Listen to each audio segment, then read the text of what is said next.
Hello, everybody. C. Ray Brower here with Linda Welk from Revolution Financial Management, and we're going to find out a whole bunch about how your financial freedom can come by owning a home, and that's coming up next.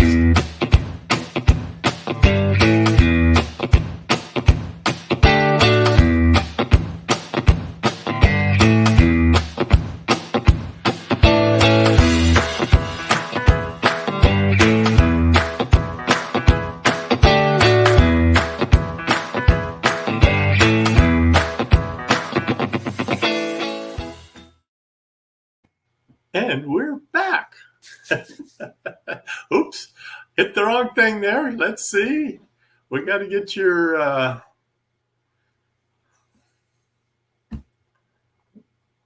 where did they go?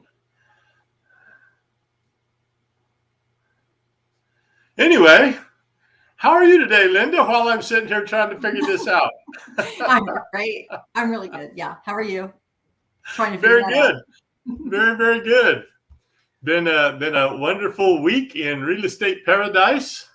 Been substituting for Melissa Sherwood at her B&I group the last 2 weeks, and then I'm in the Tracy business partner. So it's been a B&I real estate paradise kind of week so far. Yeah. Well, that's what you're all about. Okay, so that's appropriate. Right? Yeah, exactly. Yeah. So how have you been? Good. Busy days. They just fill up. My son just graduated college last Friday. So I was pretty excited. Took a few days off. Congratulations. And had some fun. His birthday was also last week, 21. So it's pretty exciting. Yeah. Very, very nice. Very, very nice. Cool stuff. So, today, we were going to talk about how you could help people get together their financial roadmap to help them find a way to be able to buy a house. Okay, we're going to talk about other stuff too, because I can jump right in that. And we can talk about anything and everything. Like we do, which I love it. Okay, guys, I do have something I want to share on if we can actually have a screen share in a minute, because I really want to be able to have a visual for that. What we have is I'm not going to say what it is yet until I show. I think I've already mentioned in the past what it is, but it's considered I just made some little highlights. Considered the real estate investors, or even, home buyers, Swiss Army knife. You may have heard that. You might know what I'm talking about, but it's a product that's out there. It's been out there for a long time, and we've talked about it in different, with different concepts, using it for different purposes. But real estate investors particularly find this particular tool the best possible tool. It offers safety for their money. It doesn't matter how big the investor, it's usually big investors that have, big property they buy, multi, complexes and such. It offers liquidity, which is something you really don't want to actually take out of your bank and have to use up your cash. You want another form of liquidity, which is in this Swiss Army knife little tool. And it also offers a really great rate of return. So there's options, and it's just one of those things that's been around for a long time, and we're just able to share it. A lot of the big investors know about it already, and just like the banks, they know where to put their money. It's the same place. Where they want to make a big return, they want to charge us to borrow money from them, but they want to make more than what they're actually, They're in business. Right, exactly. They got to make money. They can't always be given money. Only people that can do that's the United States government. I know, exactly. Sorry, still sorry. My son's in love.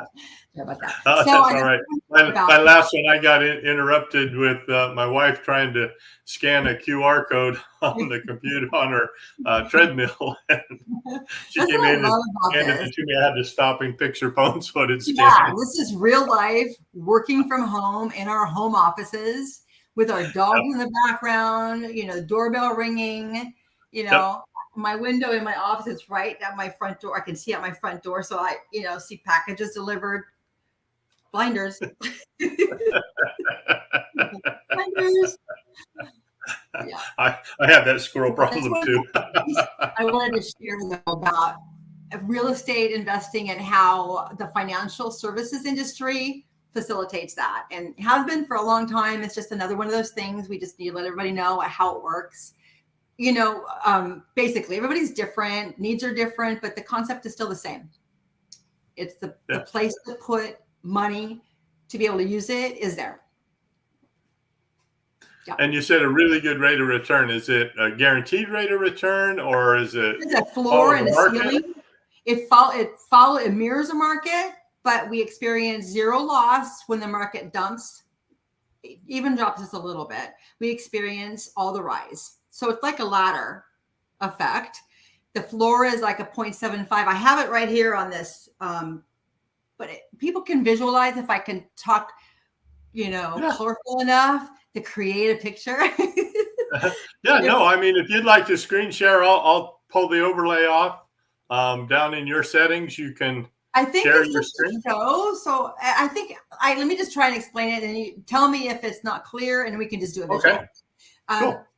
Within the life insurance industry, they have, that is the foundation of all of our financial industry throughout the world. It's all based on insurance. That is where the foundation is for all security of our home. When we want to, secure our home in case we have a death, we want to actually have opportunities to have growth in a product that is safe, tax-free, no risk.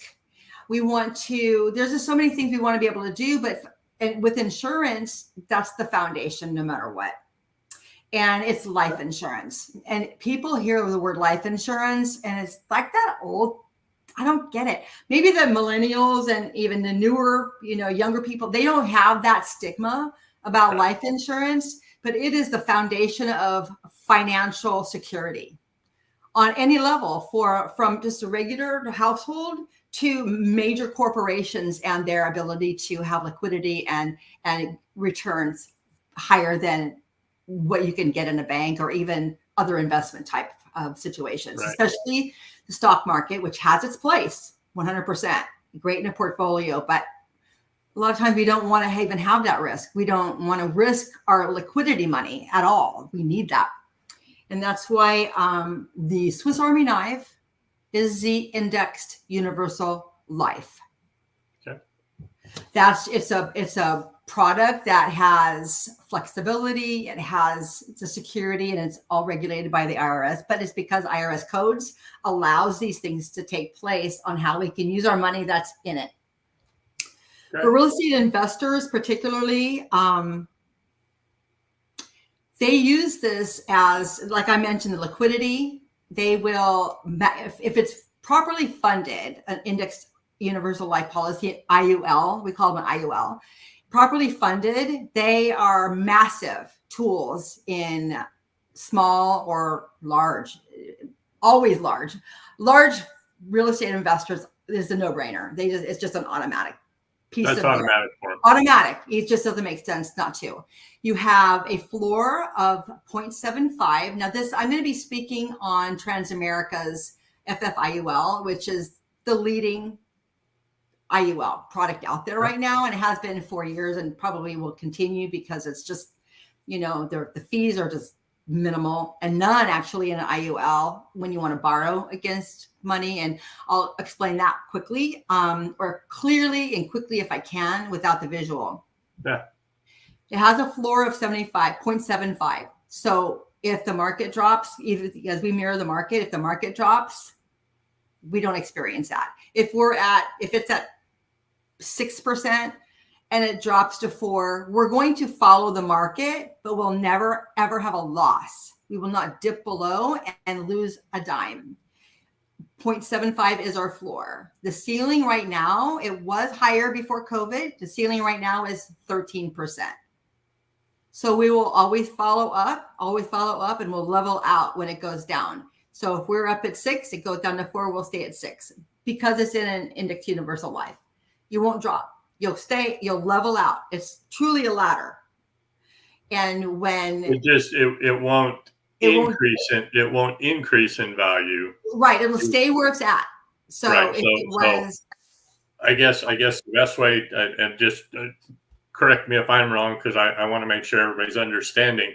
Yes. So you put $1,000 in, and it follows up, and it's got itself to $2,000. Yes.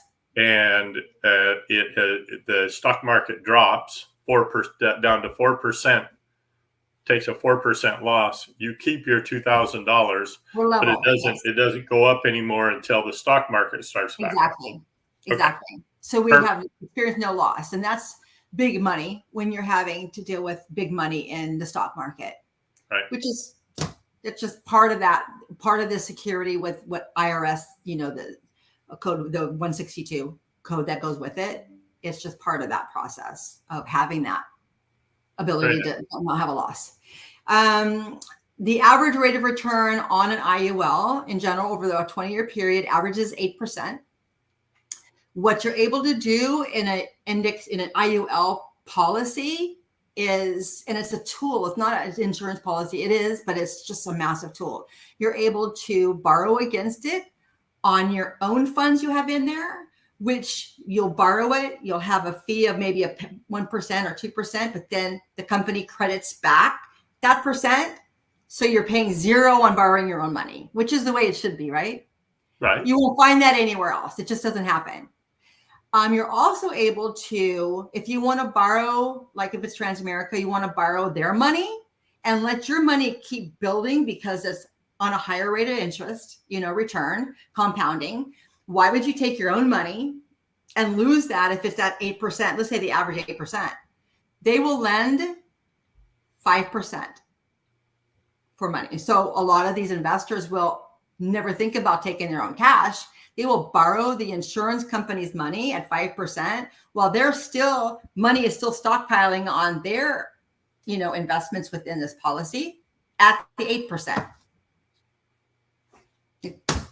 You mean don't do things the dumbest way possible?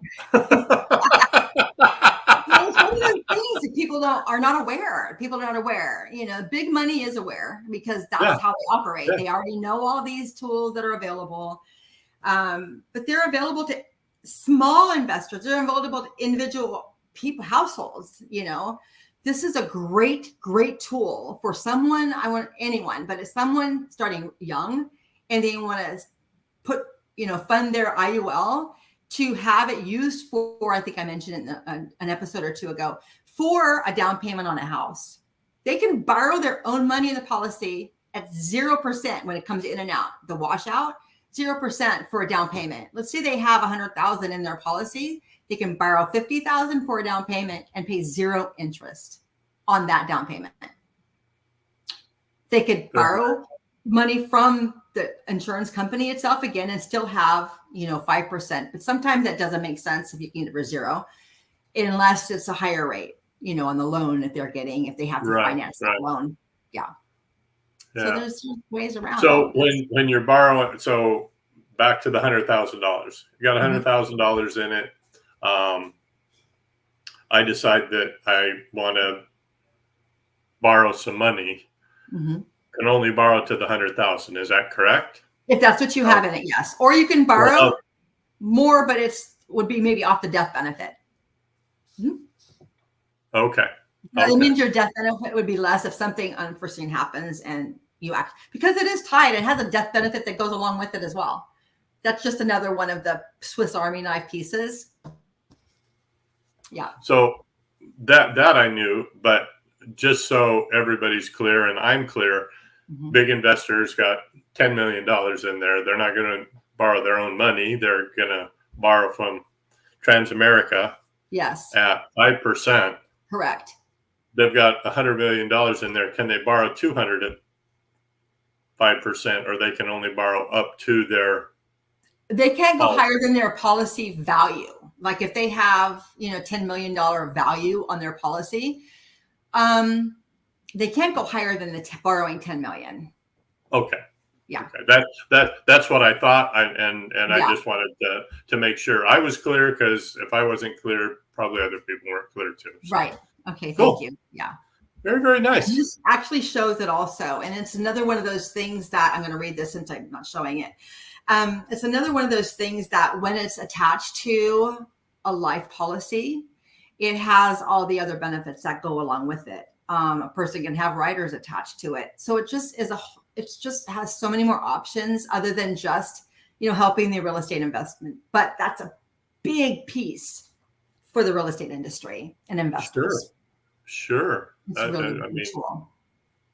I know. It doesn't make sense not to. I mean, they want their money now. They want to maintain safety with their money. They want to have access to their money, and access is within 24 to 72 hours. They have a range. Usually it's like 24 hours they can get money, turn around. Then that's liquid. that's pretty liquid. Yeah, that's liquid. Yeah, very, very liquid. Yeah. And no fees. It's just the interest rate if they're borrowing Transamerica's money, and if they're borrowing their own money, it's a wash. There is no fees. It's a 2% or 1 to 2%. Then it's a credit back. Yeah.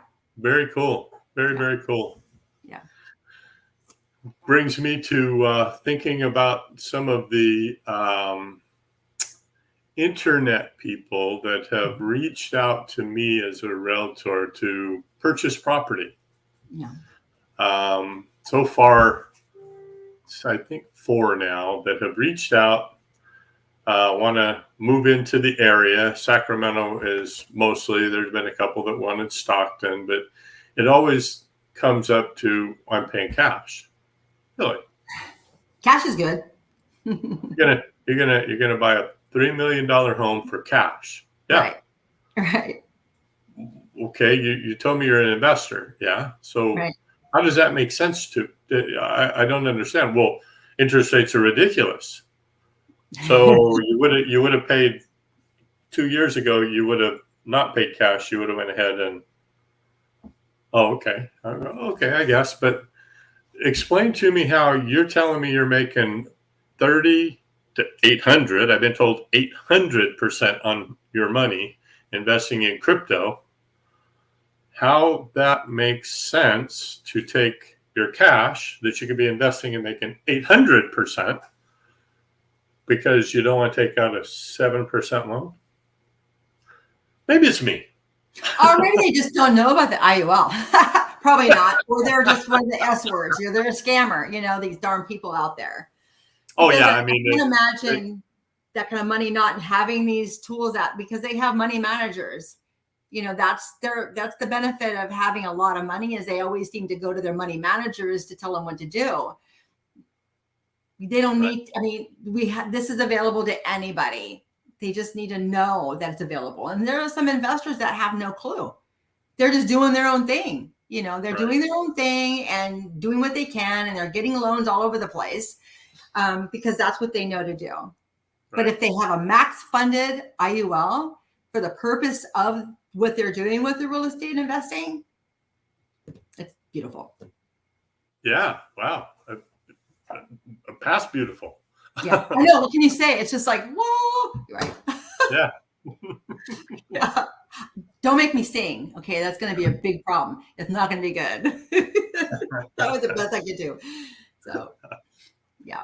And you've said it several times. You want to explain to everybody what fully funded means.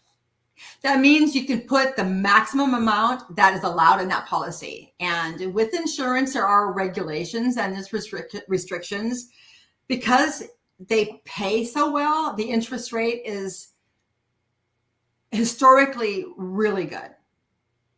Based on its security, it's just really good. It's a great place to put your money for the longevity. It's not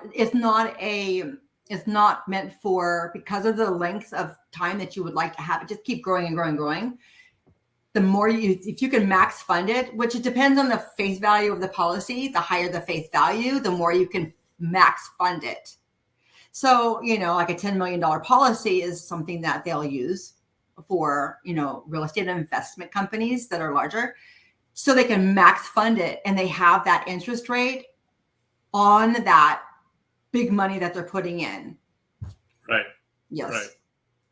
So $10 million policy max funded is $10 million. Say that again.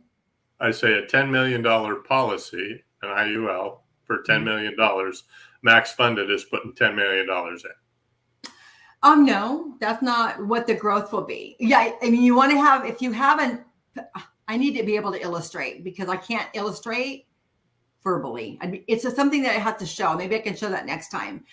Okay. When you have a $10 million policy, you have room, like a person has $1 million policy and they're max funding it, that policy in a 20, 30-year term, a lifetime, could be a ton of money. I couldn't even quote how much. It's not just $1 million. It's your money is growing, but you have that face value. The bigger it is, the more you can fund it, and it's way past what you have as a death benefit, we'll say. Okay. Yes. Okay. Yeah, I'm happy to do some illustrations next time too. But that's a visual, and I need to be able to share the screen because I can't talk that out. I can't. There's no way I could talk that out. Let's see if we go that way. But I won't be able to do an illustration right at the moment. I can do that because I don't have my software up. Oh, okay. Yeah. Okay. The time we have, but I'm happy to do that. Yeah. Okay. If I have it up and I have some scenarios running, I can just show the visual. I love that. We do that all day long. Cool. Yeah. Different. Yeah, because I can set it up where either it's just you and your screen, so you're just a little icon. I can set it up where we're both on the side and share your screen to it. So yeah, we can. Whenever it's easier that everybody can actually see what I'm showing, just like regular, sharing screen, that they can see what I'm actually wanting to, and I can point out different things. Yeah, very nice. That's usually a big eye opener when people can see an actual illustration of what they need. That's what we always provide that, because you can't, like right now, I couldn't even tell you how much if somebody fully funded a $10 million policy with that. It's not in my head, but we have it in our illustrations easily. Very cool. Yeah. Very, very cool. Yeah. So, what did you think about the Dream for All program? Blink what program? Blink. That was in and out really quick. Yeah. Yeah. It was literally in and out. They planned on having enough money to be able to go for, they figured 5 to 6 months, and it was like 3 weeks that they're giving away money as a grant, but you do pay it back. I guess it really wasn't a grant. It was a long-term investment into your home. Right. And I actually liked it. What I saw, I thought it was really good. I have no problem if it were me to share in the profit, Right. I thought that was really reasonable. I just wonder why it went so fast. And if we're talking about real estate investors, I think we know why. Perhaps. It went so fast because the media has been telling us how house prices are going down and the market is bad, and there's not as many homes sold this year as there was in 2020, and on and on and on about how bad things are. And really and truly, I think that when that money went that fast, it shows how many buyers are sitting waiting for something to help them buy. Right. They truly understand. They just don't have the money to be able to do it. And yes, with a higher interest rate, it does take more people out of the market because that payment now just stretches them a little bit too much. Right. And of course, sellers that refinanced and have that 2.875, 3.25, whatever, they're not wanting to sell to buy a new house, and there's no inventory being built. They can't catch up from the big collapse. Right. They quit building houses for way too long, and reasonably so. I mean, you can't build a house when nobody's going to buy it, and Right. can't buy it because they were foreclosed on. Mm-hmm. And now they can't buy a house for 7 years. So that whole 7-year period that people couldn't do anything. I know a guy that literally was living in his trailer because he couldn't rent a place, he couldn't buy a place, nothing. He had a travel trailer that he was living in until the came off of his credit so that he could do something. Oh, Tough.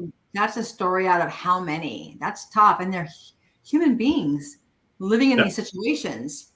And, even with the builders, what would you say about like the builders right now, the cost of products to build the homes, that really it hasn't stabilized. It hasn't gone down much, maybe some, but it's still the cost of building is still having issues in different areas of it, you know? Yeah. Yeah. So what do you see happening? Well, I see that the interest rate will probably come down as we head into the election, and we'll be told how he took care of everything, and nobody wants to look at the fact that gas prices went up for a reason, and that's because they shut down the pipeline, which is the cheapest way to get oil into this country. Right. And they now ship it on. The same oil is still coming in. It's just coming in on a train. Let's see, which is how many train wrecks are there a year? Are there a lot? A ton. I don't see. That's not published. It's like I want to say it's 1,000. I could be misquoting that number, but it's like 3 a day. Wow. We only hear about the serious ones. We really only hear about the serious ones. But the fact is, and they stated it on the news the other night. They stated the number. I've seen it before, but it's an incredible number of train wrecks. Wow. Derailments. Yeah, it was a minor derailment, but it was a derailment. I got a good friend that went to church with her and her husband. He's an engineer, and they moved up into the panhandle of Texas. And right before they moved, he went there because his seniority was high enough that he would always have a train.